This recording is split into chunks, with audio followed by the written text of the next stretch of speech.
Antes del 31 de diciembre de 1993, pocos mexicanos conocían los siguientes datos. Chiapas tiene el índice más alto de mortalidad en el país. Existe solamente una cama de hospital por cada 3,000 habitantes. El 42% de las viviendas en el estado de Chiapas carece de drenaje. 80% de la población chiapaneca gana menos de 10 pesos diarios.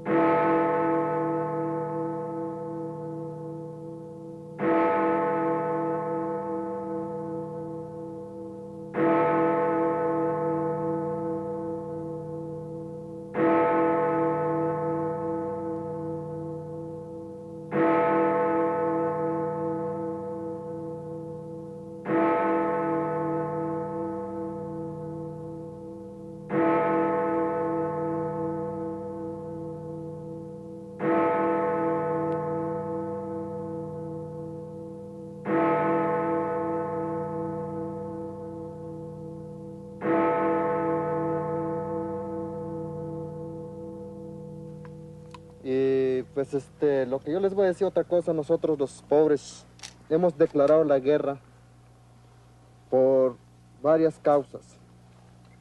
Y quiero que pregunten al rato todos mis hombres, mis soldados y mis gentes pobres que están aquí alrededor de ustedes. Nosotros hicimos esta guerra, declaramos contra el gobierno, porque ya no aguantamos la miseria.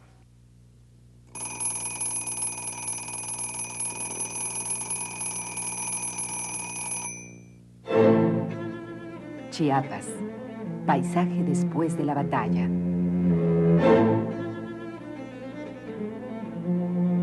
El 1 de enero de 1994, despertamos en otro país.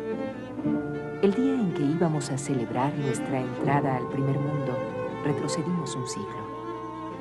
Creímos y quisimos ser norteamericanos, y nos salió al paso nuestro destino centroamericano. La sangre derramada clama poner fin a la matanza.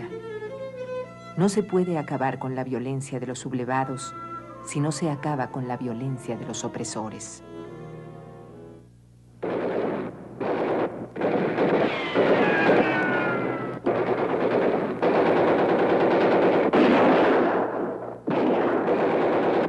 Entonces me dice un señor que vino a comprar acá, me dice, ya se dio usted cuenta que entró mucha gente, dice, pero están vestidos de soldado, pero no son soldados, me dice.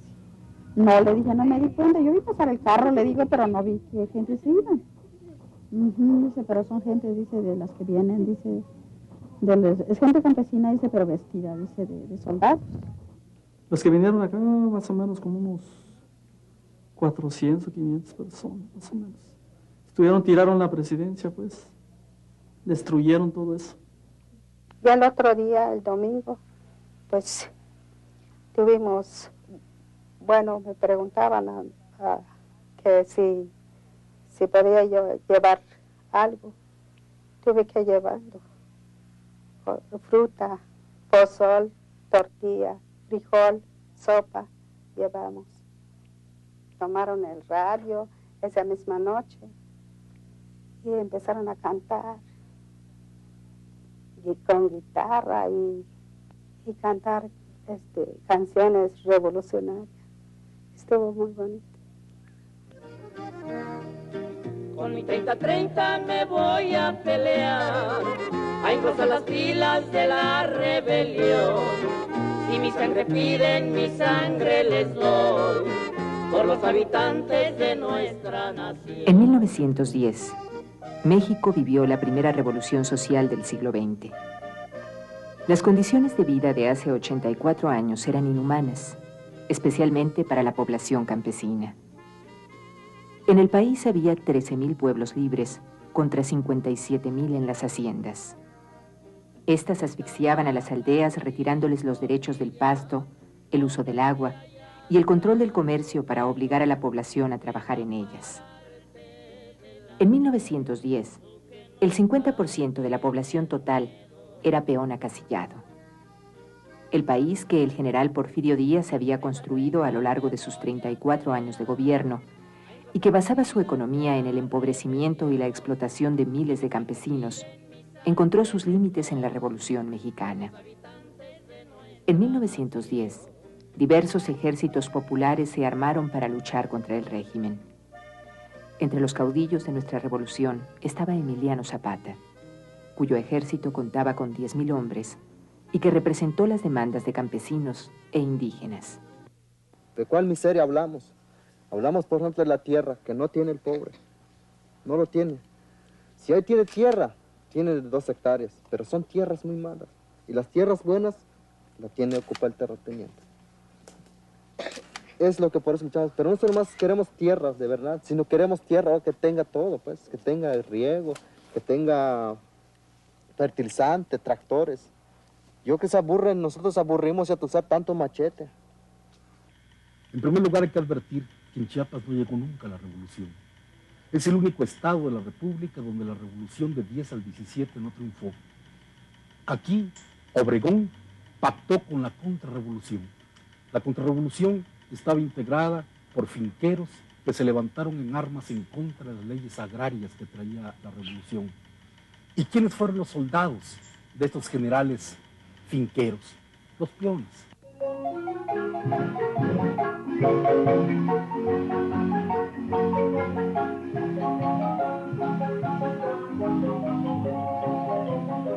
En Chiapas, la primera ley de reforma agraria se promulgó en 1921, permitiendo a los terratenientes retener 8.000 hectáreas para su propio uso. El reparto agrario comenzó en este estado hasta el sexenio del general Cárdenas y se hizo sin afectar los intereses de los grandes latifundistas, quienes tuvieron permiso para retener sus parcelas más productivas. En contraparte, los nuevos ejidos carecían de infraestructura y acceso al crédito, lo que hizo que en poco tiempo los ejidatarios volvieran a emplearse como jornaleros. Se habla con bastante imprecisión de los Altos de Chiapas. En realidad los Altos de Chiapas no son los que están como foco del conflicto. El conflicto se da principalmente en la región selvática, que es una región que en los últimos 30 años ha sido zona de recepción de inmigrantes. Es por eso que los indígenas levantados en armas son celtales, otziles, tojolabales, choles y también mestizos, porque es una zona de recepción de migrantes. En nombre de Dios, del Padre, del Hijo y del Espíritu Santo. El fin del reparto agrario se anunció durante el sexenio de López Portillo. El problema de la tierra se transformó en adelante en un problema de productividad. Para el gobierno, la situación de hambre y pobreza tenía como origen el que los ejidatarios no sabían trabajar la tierra. Decir que en México ya no hay tierra que repartir es una gran falacia, pues en Chiapas el gobierno, antes que entregar la tierra de los latifundistas, de los grandes ganaderos, decidió abrir la selva. Y ya ven lo que ha ocurrido. O sea, la selva está siendo depredada, en cambio los latifundios de los grandes ganaderos, de los grandes finqueros cafeticultores, están ahí intocados. Entonces, uno de los primeros problemas que generan las demandas indias es el de que afectará intereses de los grandes terratenientes. En Chiapas, fundamentalmente, es la tenencia de la tierra. El rezago agrario en Chiapas, no sé para cuándo va a terminar. Esto provoca en las comunidades indígenas y en los indígenas en particular, individual, una inestabilidad, ¿no? Hay tierras que han sido dotadas a 2 grupos de ejidatarios y es la misma tierra, ¿no? Hay juicios que han transcurrido 30 años y todavía no se les entrega la carpeta básica, ¿no? Y desde mi punto de vista, el detonador mayor fue la reforma al artículo 27. Las reformas al artículo 27 constitucional hacen posible la desintegración y privatización de la propiedad ejidal y comunal, abriendo camino para que solo 10.933 haciendas puedan ser propietarias de todas las tierras agropecuarias y forestales del país, casi el número de haciendas existentes en 1910. Tras 80 años de reforma agraria, solo a 2 comunidades de Chiapas les han sido restituidos sus terrenos. Y mientras en 1910 el 95% de tierras de este estado eran latifundios, en 1994 solo el 10% son ejidales. Del Tratado de Libre Comercio, ¿qué beneficio nos va a traer a nosotros los pobres? Pues ya destruyeron lo que más les duele, el artículo 27, que a costa de la vida de los campesinos de Emiliano Zapata puso en la Constitución mexicana y se mantuvo en tantos tiempos, y sangre se derramó. En pocas horas, Carlos Salinas de Gortari lo destruyó.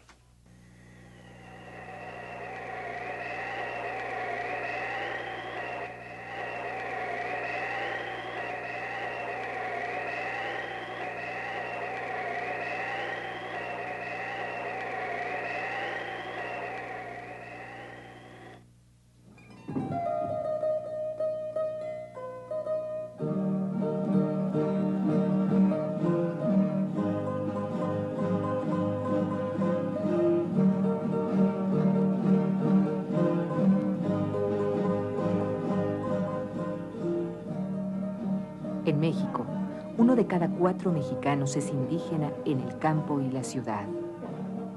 Existen 56 grupos étnicos distribuidos a lo largo del territorio nacional. La raíz indígena de nuestro país ha sido reconocida como la mayor riqueza que poseemos. Sin embargo, nuestro presente indio, ese presente vivo, concreto y palpable, es visto como un obstáculo para el desarrollo. En el estado de Chiapas conviven 13 grupos étnicos con los mestizos y extranjeros. De sus 3 millones de habitantes, 1 millón es indígena. En el siglo XIX, los castellanos y los domínguez eran los dueños de los indios, los dueños de los tojolabales. Y se tiene conocimiento, además, a través de la tradición oral de la gente, que don Matías Castellanos, por ejemplo, él había llegado a ciertos acuerdos con varias comunidades indígenas de entregarles la tierra. Por ejemplo, hay un caso de un ejido que se llama El Momón, en donde llegó un acuerdo con los campesinos que si les daba cierta cantidad de maíz, al cabo de 10 años la tierra iba a ser de ellos. La gente pagó la tierra y a la mera hora no les entregó nada. Hay otro caso de la finca San Joaquín, en donde llegó un acuerdo en donde iba a entregarles determinada cantidad de miel, miel de caña de azúcar, y tampoco había, una vez que lo pagaron, tampoco les entregó nada. Esta perversidad de la opresión es lo que la gente sentía como una gran humillación. Este cúmulo de agravios es lo que la gente llegó a decir: no toleramos más. De tal forma que estamos hablando no solamente de la pobreza, no solamente del hambre, sino también de un cansancio del desprecio, de un cansancio de negación de la justicia. Nosotros nos dicen perros, los indios, que no sabemos nada. No sabemos nada porque el gobierno no nos da, pues. Por eso estamos ignorantes. Chiapas tiene el tercer lugar en producción de maíz a nivel nacional y genera el 50% del total de la energía eléctrica de toda la República Mexicana. Su riqueza natural es vasta en recursos forestales, reserva ecológica, fauna y flora y recursos del subsuelo. En contraste con su riqueza ecológica y energética, esta entidad fronteriza ocupa el primer lugar en pobreza a nivel nacional. 94 de sus 111 municipios corresponden a la definición de muy alta marginalidad que el Consejo Nacional para la Población aplica. Algunas cifras nos ilustran esta realidad. En servicios, el estado fronterizo tiene el 70% de comunidades sin energía eléctrica. El 62% de los chiapanecos no concluyeron la educación primaria. En materia de salud, solo el año pasado, 14.500 personas murieron por enfermedades curables. Uno es que de repente nos dan un dinero y junto con la comunidad y los albañiles y el apoyo directo del gobierno, construimos una casa de salud, por decir. Pero esa casa nomás son casas de ratones porque ahí no hay medicina ni doctores. Porque este año, que nunca en el periódico, ninguno del gobierno mencionó, eso sí la verdad, murió un chingo de niños de sarampión. Este mes que pasó antes del combate murió mucha gente en cólera. Y van y piden medicina, le dicen, ¿tienes credencial? ¿Tienes firma? ¿Tienes sello? Pasó todo el tiempo el sello, la firma, murió la gente. Ellos dicen, ahora es mi mejor, prefiero estar en frente de batalla y si muero, sé por una causa, pero ya no en cólera o ya no en sarampión.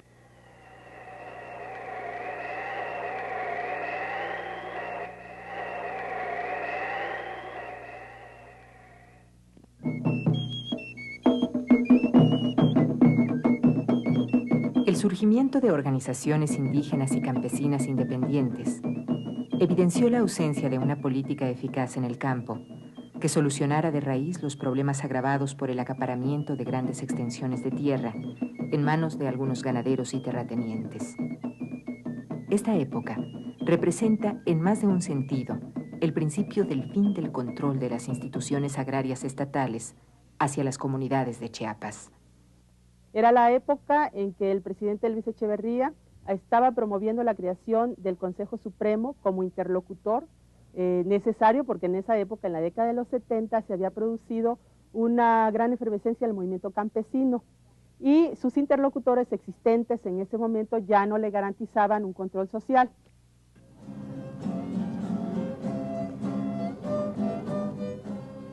Así, en 1974, la voz indígena en el estado de Chiapas se escucha por primera vez en la celebración del natalicio de Fray Bartolomé de las Casas.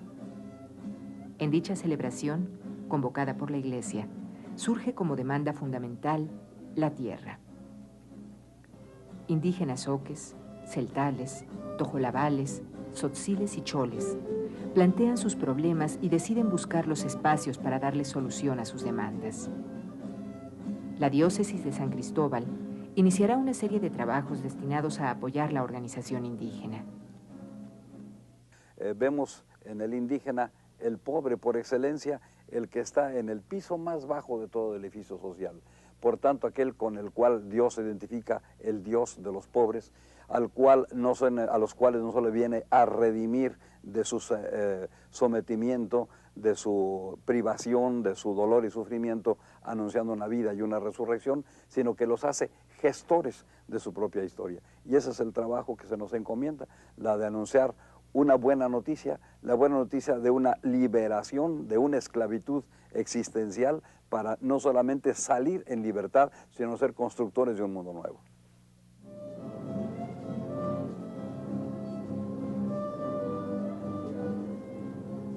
Se crean comités de salud, de educación y talleres. Se traduce la ley agraria al celtal y se fundan cooperativas. Asimismo, la formación de catequistas propuestos por la propia comunidad logra dar sentido y continuidad a las organizaciones.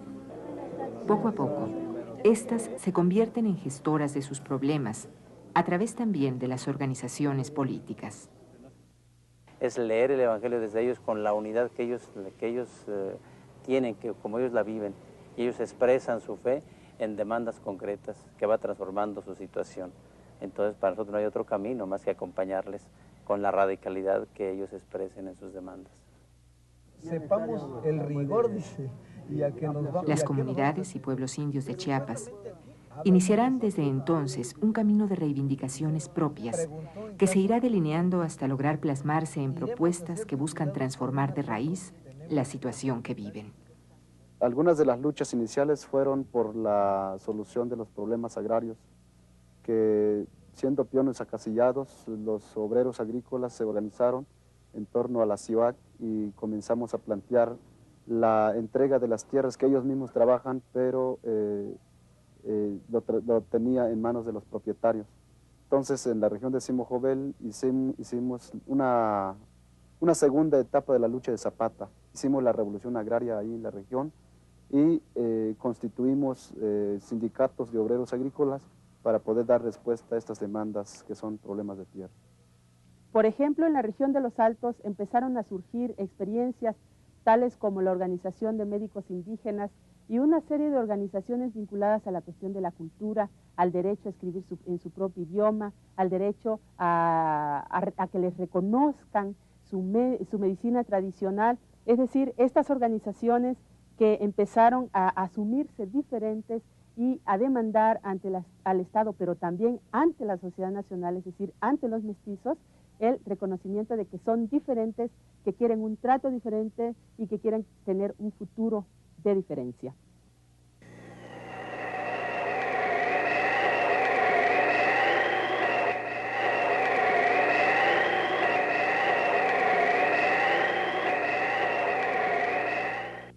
Hemos sentido ese dolor, ese coraje, esa impotencia. Desde 1910 y hasta la cancelación definitiva del reparto agrario, la respuesta gubernamental a la lucha que las comunidades indígenas han llevado para cambiar sus condiciones de vida ha estado permeada por la violencia.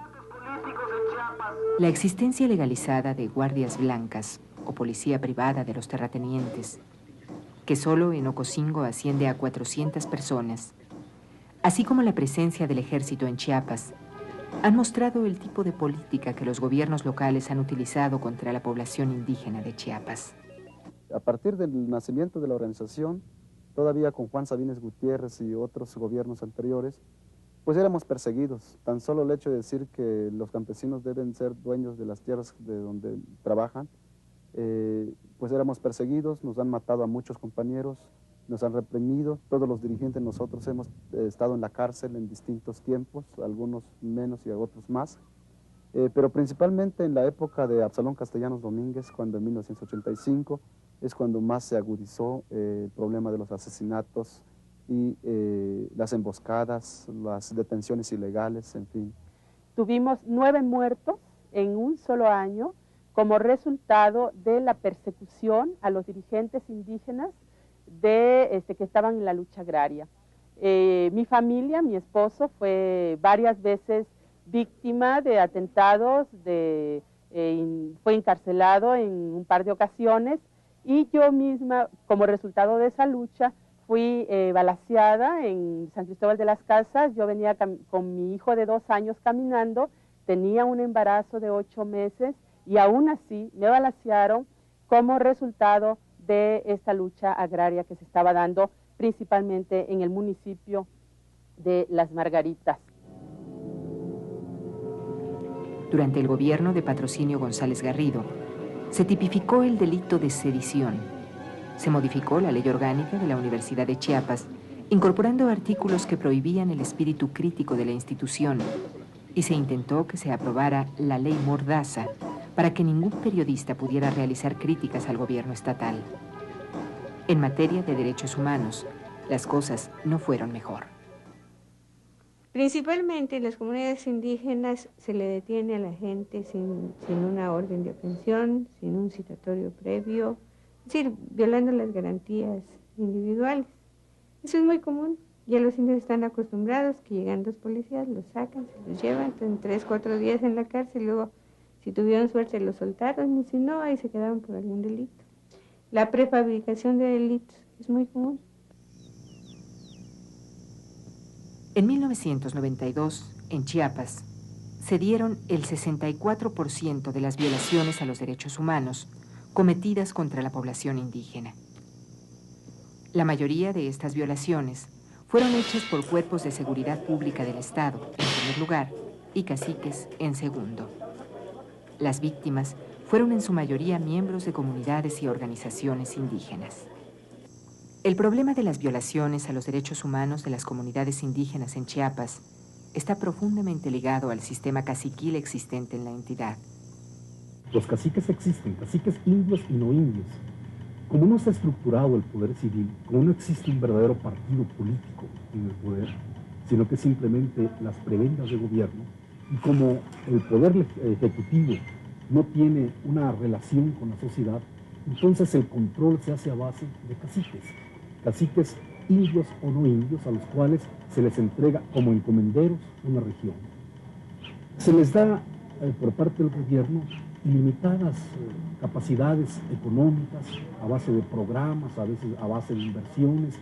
Se les da una ilimitada fuerza de decisión y a cambio de ello ellos entregan al gobierno un control férreo de la comunidad, un control férreo del territorio y la población que tienen bajo su cuidado.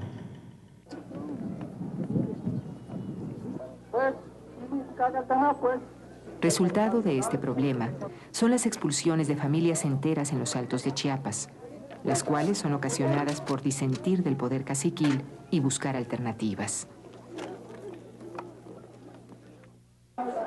El señor presidente municipal Lorenzo Pérez Colote se le hizo saber que no se permite más expulsión porque el señor gobernador no permite más expulsión.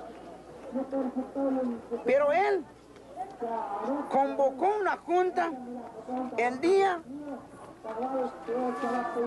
11 de febrero, no 11 de marzo, a todos los agentes que llegaron a la cabecera para sacar a todos los evangélicos. Miguel Díaz. ¿Y qué le pasó a tu papá? Lo lastimaron. ¿Y luego? ¿Y luego? Lo dieron bastante patadas. ¿Cómo cuántos entraron a tu casa? No sé cuántos, son muy bastantes. Bastantes. ¿Y tu papá dónde está ahorita? No, ya lo llevaron.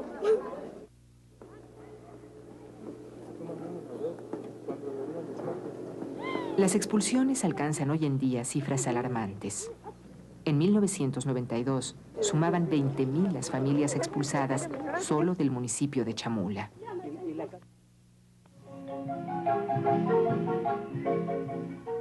La compleja problemática de los indígenas en Chiapas se entrelaza con la falta de espacios de participación política para las comunidades. A lo largo de la historia de nuestro país, los indígenas no han sido considerados como interlocutores, ni siquiera en lo que concierne a sus propios asuntos. Las constituciones de 1824, 1857 y 1917 no tomaron en cuenta que en México existe una gran diversidad cultural y desaparecieron en el papel a los pueblos indios. Hasta 1991, los indígenas no existían legalmente en nuestro país. Y es ante la celebración del 5º centenario que se crea la Comisión Nacional de Justicia para los Pueblos Indígenas de México, encargada de redactar las adiciones al artículo 4º constitucional que a la letra dice: la nación mexicana tiene una composición pluricultural sustentada originalmente en sus pueblos indígenas. En dicha comisión no hubo un solo indígena. Y en los hechos, los representantes indígenas no tienen ninguna personalidad jurídica frente al Estado. El municipio no nos toma en cuenta, pues, nuestro voto. ¿Por qué? Pues porque ellos, pues, lo que tienen dinero, pues, así que... Chiapas viene a demostrar que es una de las regiones del país en donde todavía se vive, entre comillas, el sistema de partido casi único. Es decir, el PRI todavía tiene ahí votaciones que van entre el 85 y el 95%.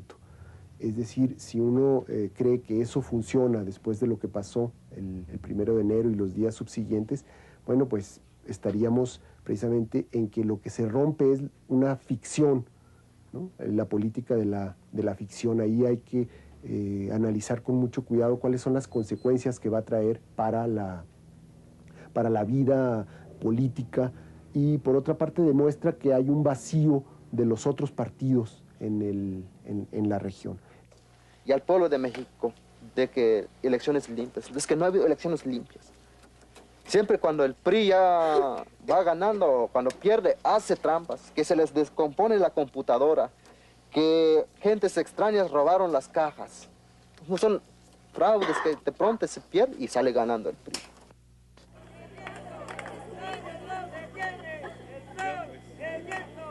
En los últimos 10 años, la lucha indígena ha tomado distintos cauces, desde la denuncia abierta ante órganos gubernamentales hasta las marchas y plantones.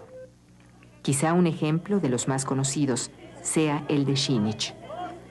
Hace 6 años caímos en la cuenta de que tenemos muchas necesidades en las comunidades, como agua, salud, intérpretes del Ministerio Público, alto a la corrupción y otros servicios. Y entonces hace 6 años le dimos a conocer al gobierno de Chiapas como el presidente municipal, y sí quedamos de acuerdo de que poco a poco se iba a ir cumpliendo. Pero en este 91 vimos que hay más órdenes de aprehensión, porque nosotros exigimos nuestro derecho, nos sacan órdenes de aprehensión. Pero los pueblos indios han actuado de 1000 maneras. Han tenido que hacer huelgas de hambre prolongadas, han tenido que venir marchando desde Chiapas a la Ciudad de México para que sean escuchados sus reclamos, han tenido que participar políticamente en las contiendas electorales para poder alcanzar las presidencias municipales que, si son mayoritariamente indias, les deben de corresponder a ellos. En fin, han actuado en todos lados. Han querido entrar en la Cámara, pero ahí ha habido muchas dificultades, ¿no? Yo creo que los pueblos indios nos han dado una muestra en los últimos años de la gran capacidad que tienen para movilizarse y la gran inventiva social para poder manifestarse y decirle a este país que ellos también forman parte de él, pero no quieren ser el último escalón.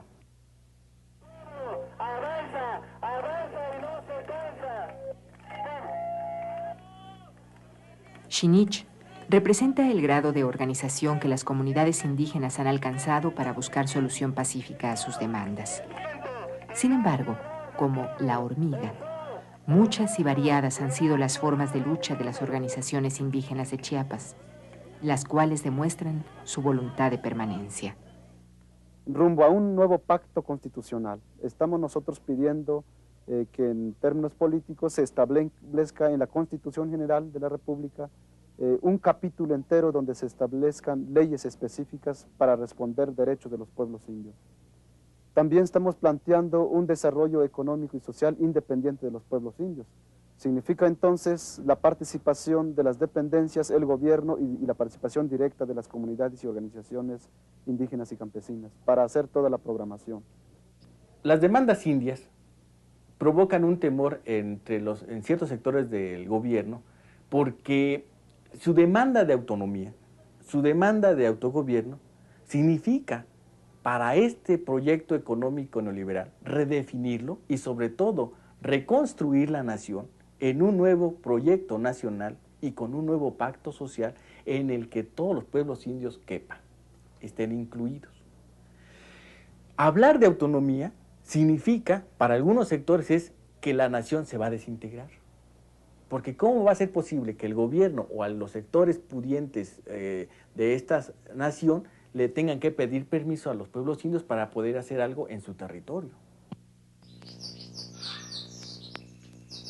En el presente sexenio, según informes oficiales, se han destinado miles de millones de nuevos pesos para las comunidades indígenas. Chiapas ha tenido, a través del PRONASOL, la mayor parte de estos recursos. Pero volvemos a caer en lo mismo, ¿verdad? Sale un presupuesto y se va quedando y casi llegan a los verdaderamente necesitados migajas. El gobierno del Estado creó una supersecretaría, se llama de Participación Comunitaria, donde ahí se canalizaban muchos de los fondos de solidaridad, obviamente a través de las presidencias municipales. Cuando los pueblos indios reclaman participación, se crea PRONASOL.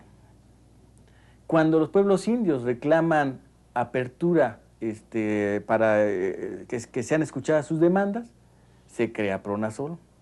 Cuando exigen proyectos económicos productivos autogestivos, ahí está PRONASOL. Entonces, pareciera ser que la visión del régimen hacia los pueblos indios es una visión que considera a los indios como un problema administrativo y de recursos.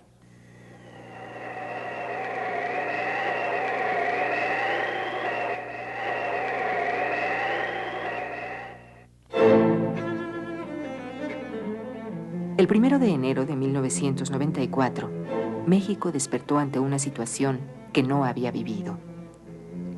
A la 1:45 de la mañana, 4 cabeceras municipales de los Altos de Chiapas fueron tomadas por el Ejército Zapatista de Liberación Nacional, colocándose en el primer plano de la atención pública nacional e internacional. El EZLN exigía el cumplimiento de 10 puntos a través de su órgano informativo El Despertador Mexicano: trabajo, tierra, techo, alimentación, salud, educación, independencia, libertad, justicia, democracia y paz. Todos ellos contemplados en la Constitución mexicana de 1917. Pero la principal es que las soluciones de los principales problemas de nuestro país atraviesan necesariamente por los problemas de libertad y democracia. Por eso pensamos nosotros que el gobierno de Salinas de Gortari es un gobierno ilegítimo y no puede convocar más que elecciones ilegítimas.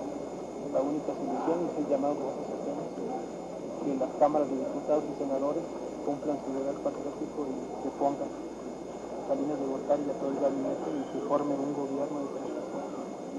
Y ese gobierno de transición sí convoque a unas elecciones, ahora sí, en igualdad de circunstancias para todos los partidos de elecciones. Esa es la principal demanda. Como somos un ejército, no somos guerrilla, como dicen que grupitos, no. Pues véanlo, pues aquí tengo más hombres. Y si tienen duda, pues pregunta, él lo vio poco y le estoy mostrando más y más y más y más y más. Tengo soldados, pues, con lo que tengamos, porque respetamos la Convención de Ginebra y tenemos respeto a los prisioneros y estamos estructurados como ejército. Para unos fue una sorpresa. Para otros, la existencia de grupos armados en este estado era conocida por el gobierno desde hacía por lo menos 1 año y medio. El Ejército Federal había encontrado armas y había sido atacado en la selva. Sin embargo, esta realidad fue negada. Y más o menos con 1 año antes de que se sucedieran estos hechos, sí ya se tenía más abiertamente este conocimiento, ya no era un secreto sino a voces. Según el EZLN, cuenta con 5.000 efectivos y durante los 12 días de combate manifestó que la guerra declarada no era contra la población civil. El EZLN atacó en varias ocasiones, logrando entrar una vez a la 31ª Región Militar de Rancho Nuevo. Asimismo, liberaron a los presos del Cerezo de San Cristóbal y secuestraron al exgobernador Absalón Castellanos.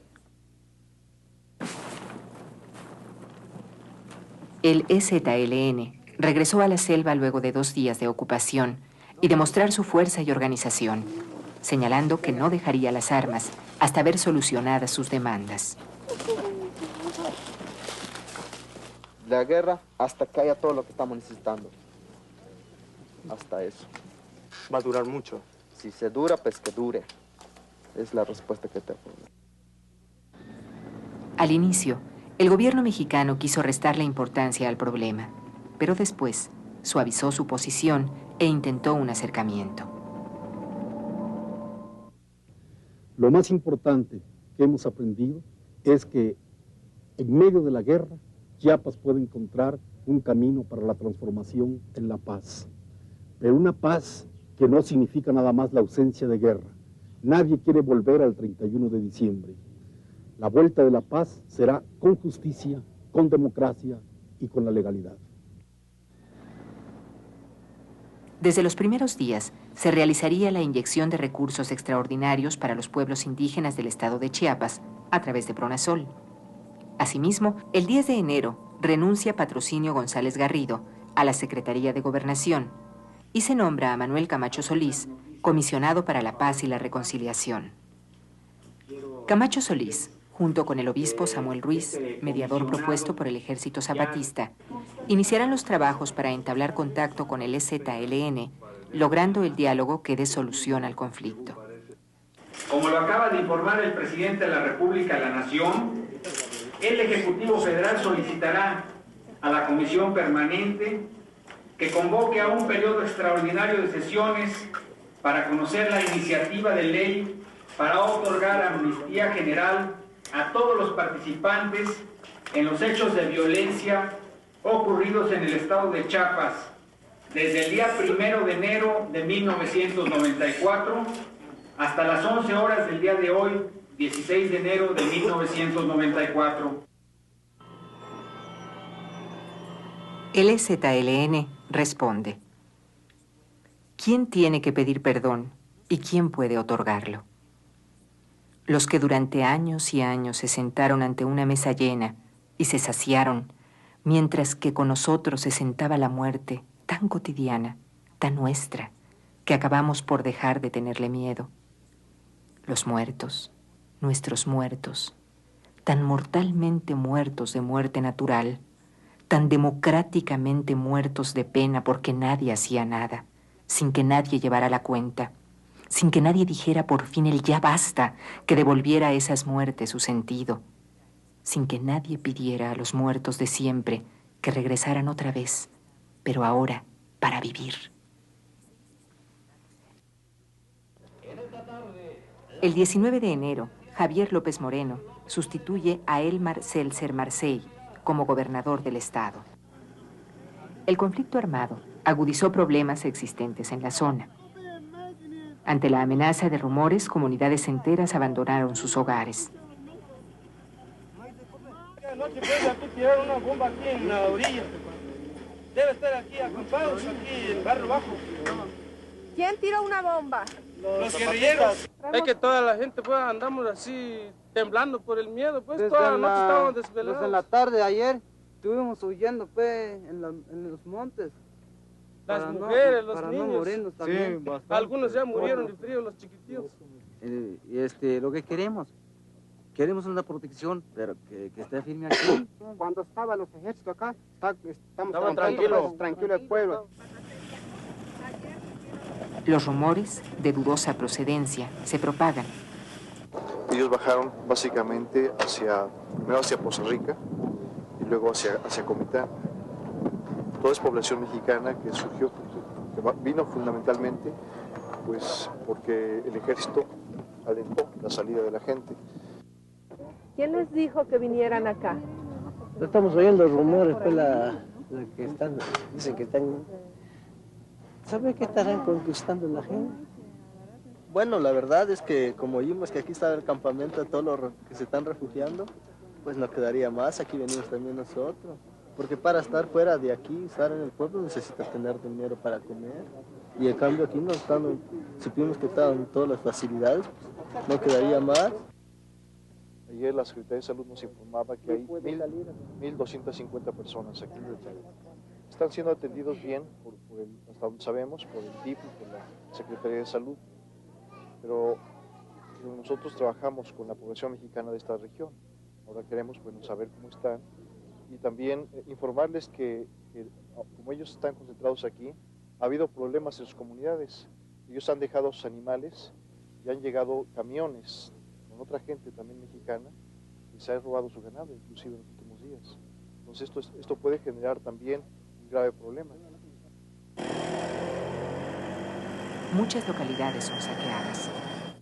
Pues sí, aquí tenía pues bastante café, tenía pues sus colchones, cobijas, ropas pues, estaba en el cofre, pero lo sacaron todo pues, quebraron los cofres para poderlo sacar. Las tiendas lo acabaron otro pues, había una tienda con azúcar, una panadería, todo eso lo abrieron pues, no hay tienda ahorita.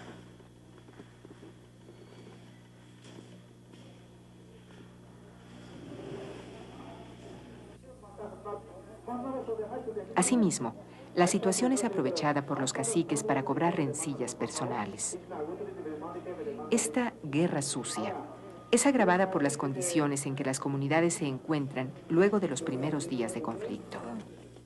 La falta de alimentos y agua son constantes. Nosotros estamos tranquilos, nuestros ejidos, pero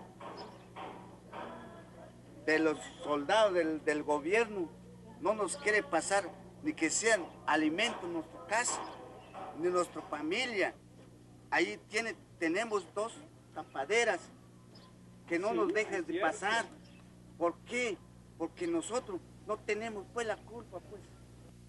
Pero estamos viendo ahorita que la dispensa que está mandando, o sea, el gobierno federal, como que hijo de los finqueros son los primeros que se reciben de nuevo. Y los pobres campesinos que de verdad afectaron, aquí en el barrio Campo se afectó un chingo de familias. Y los pobres van de 3 días en fila, en cola, y no se lo dan. Además de la ayuda humanitaria, el ejército ha realizado otras acciones. No se puede. Sí, sí, no se puede, la verdad. Tenemos prohibido eso de agarrar la banda. Prensa ya no, por favor. Prensa ya no.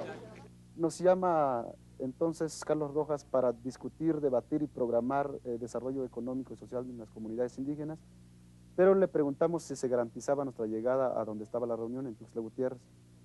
Nos dicen que sí, y entonces salimos nosotros para asistir a esa reunión, y rápidamente en el retén de Yalcoc, al llegar en ese lugar, estaba el primer retén, y entonces algunos soldados que nos conocen les dio gusto porque hayamos llegado en sus manos. A las 2 de la tarde fuimos trasladados al cuartel general.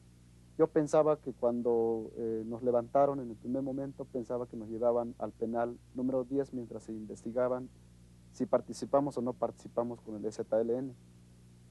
Pero no fue así, fuimos al 24 Regimiento en el cuartel general, y al bajar inmediatamente nos ponen una capucha y nos bajan, nos ponen en un cuarto, y al mismo tiempo nos ponen un soldado cada uno con las armas puestas sobre nosotros.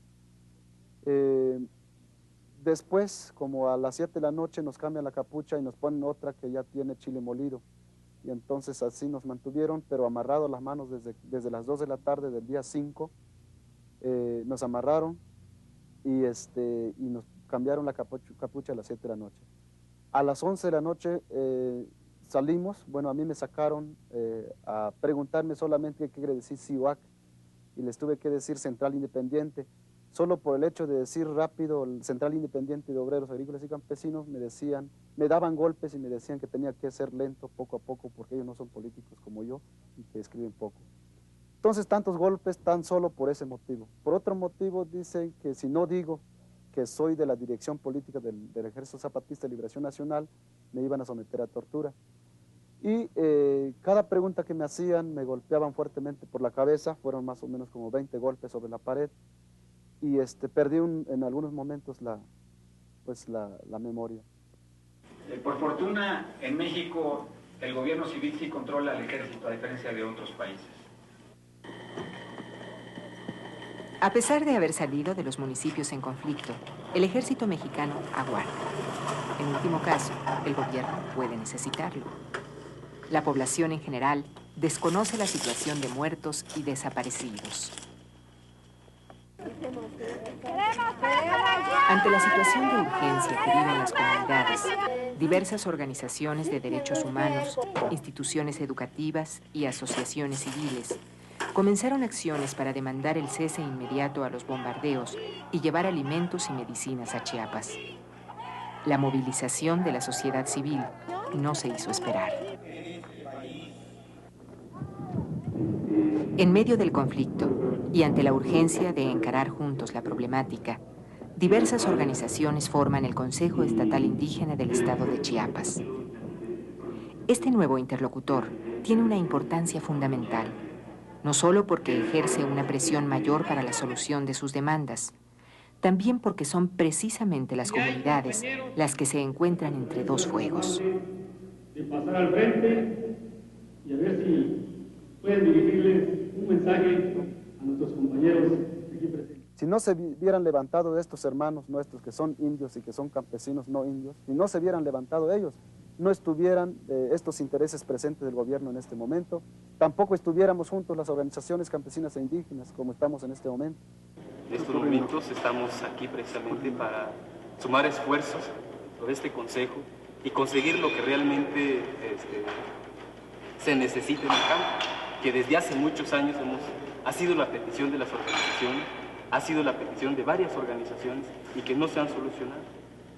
Y por primera vez en la historia de Chiapas, de todas las organizaciones, hemos concluido que es necesario unirnos para poder encontrar una salida política, negociada, pero también iniciar una nueva etapa sobre la situación de Chiapas. Es decir, empezar a revisar la legislación de Chiapas, la Constitución de Chiapas, pero también revisar la Constitución de México, revisar las relaciones entre pueblos indígenas y gobierno, relaciones entre pueblos indígenas y sociedad dominante no indígena, empezar a elaborar una propuesta de desarrollo real realizado por los propios pueblos por medio de sus organizaciones. Más pronto posible. La solución al complejo problema que se vive en Chiapas adquiere otra dimensión si tomamos en cuenta que existen grupos de poder económico y político contrarios a las demandas ancestrales de los pueblos indígenas. Este otro actor, compuesto por ganaderos y terratenientes, acostumbrados a ser protegidos por los gobiernos locales, no están siendo tomados en cuenta en las negociaciones. Nosotros teníamos el plan de llevar 10 toneladas y repartirlas entre el Hospital San Carlos de Altamirano, que es el único del municipio, y el hospital y el ejido de Morelia. Entonces nosotros llegamos al Hospital de San Carlos, fuimos muy bien recibidos por las madres que atienden el hospital. Decidimos salir, tomamos la calle que sale hacia Morelia, y bueno, fuimos detenidos por un grupo de gente del pueblo, de vecinos del lugar, de ganaderos. Está el presidente del PRI municipal, el presidente municipal, y se nos impidió el paso hacia Morelia, se nos insultó, hubo mucha violencia verbal. Son malos. Que sigan entrando, metiéndoles comida para que se siga manteniendo la gente. Si la gente, la que se está manteniendo en la guerrilla. Y bueno, permanecimos secuestrados 4 horas, ¿no? Después de que se nos despojó de la ayuda médica, de ropa y víveres que llevamos hacia el ejido de Morelia. Pero estamos sufriendo por culpa de ellos, no nosotros por nuestra voluntad. ¿Usted a qué se dedica, amigo? Así como te dedica. Aquí al municipio, yo trabajo en el municipio. ¿Pero cómo qué? Trabajo el campo, soy agricultor. Bueno, primero se nos criticó de gringos, de rusos, que nada más íbamos a molestarlos, que la ayuda era para zapatistas. Supuestamente la solución que tienen allá arriba no es nada cierto. Aquí la realidad se está viviendo, aquí están los chingadazos. Nosotros sabemos que si en este momento hay varios muertos, varios asesinatos, lo que puede venir después es muy peligroso. Podríamos estar, entre otras cosas, ante la revancha de los ganaderos y ante la revancha de los finqueros. Como una muestra de voluntad política para concretar las pláticas entre el Ejército Zapatista y el Comisionado para la Paz, el gobierno mexicano libera a 8 presuntos miembros del EZLN y a su vez al general Absalón Castellanos. El 21 de febrero, 52 días después de iniciado el conflicto, comenzaron las pláticas para la paz, cuya primera fase duró 9 días.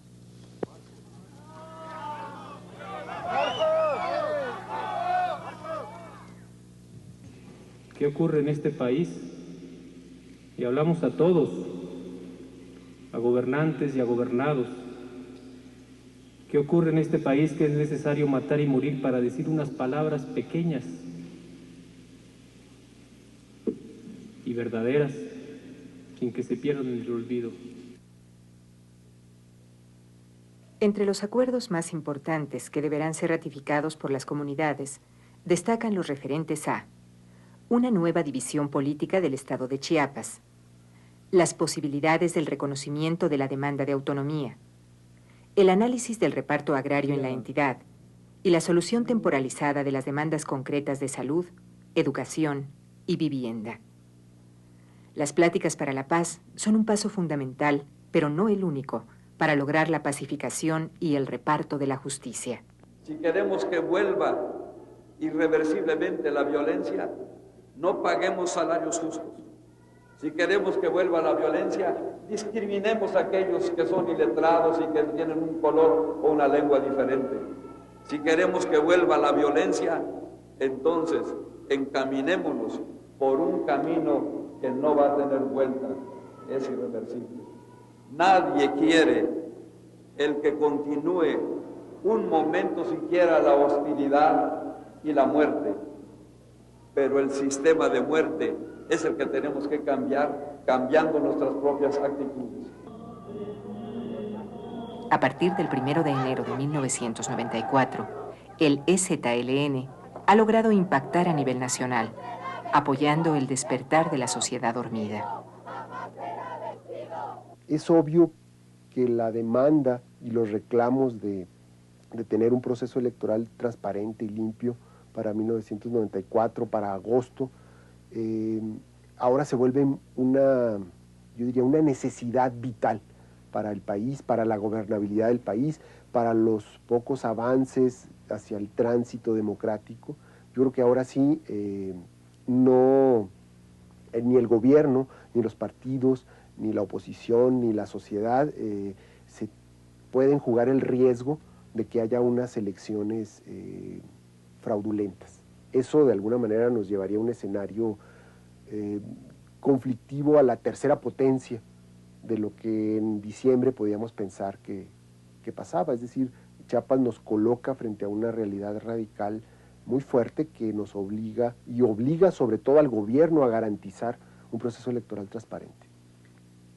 Se avisará rueda de prensa. Las demandas del EZLN y la búsqueda de soluciones conjuntas requiere, no solo en Chiapas, sino a nivel nacional, el concebir una nueva forma de convivencia y de respeto con las comunidades indígenas. Las perspectivas, el impacto de las organizaciones indias a partir de la irrupción del ejército zapatista pueden ser muy amplias en un escenario optimista, ¿sí? En el escenario pesimista significaría que las fuerzas que se oponen a que este país puede ser distinto al que como lo concebían hasta antes del 1 de enero de este año, se impongan y se desechen los planteamientos indios, se manden otra vez al cajón de la burocracia, ¿sí? Se queden en leyes que nunca son respetadas y se acallen los reclamos y nuevamente las voces se queden gritando en la selva y no haya oídos receptivos. Y estas fuerzas que se oponen a que haya un nuevo diálogo nacional y se redefina el proyecto de nación, pueden ser muy peligrosas, ¿no? Porque o pueden tensarse las relaciones interétnicas y los conflictos pueden ser mucho más violentos. Ojalá y no suceda, ojalá y se ponga la razón y el diálogo. Es muy pronto para evaluar lo alcanzado en el encuentro entre Camacho Solís y el Ejército Zapatista de Liberación Nacional, sobre todo tomando en cuenta que la pacificación depende del seguimiento y concreción de los acuerdos, de la interrelación entre los diferentes actores participantes en el conflicto y de nuestra capacidad como sociedad civil para no permitir que exista una paz como la de antes de 1994, dependerá el que haya un amanecer más esperanzador en 1995.